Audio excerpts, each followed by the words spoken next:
Welcome to the Slop Farm. Enjoy the video. You start by assembling the required documents and the first physical checks.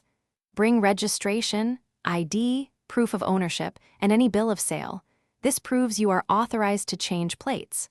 Once done, confirm the fee and processing time so you know whether you need temporary plates.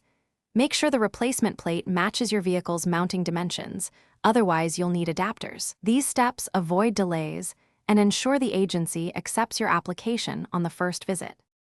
You complete and submit the plate change application because accuracy prevents rejection. Fill the form with VIN, current and requested plate details. Double-check numbers as you type. Once submitted, present originals at the DMV counter or kiosk, pay the fee, and receive the new plates and registration. Then remove the old plate with the correct tools, align the new plate, and torque bolts to the vehicle spec. This prevents rattling or loss and keeps your registration valid right away. You finish by updating insurance and permanent records so enforcement matches your new plate. Upload or email copies to your insurer and photograph the mounted plate and registration for backups. Apply any decal or sticker exactly where instructed and confirm the expiration date is correct. If the agency flags an issue or the plate is rejected, remain calm.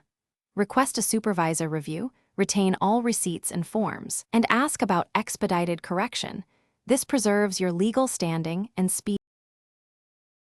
Thanks for watching. Consider subscribing if we helped you today.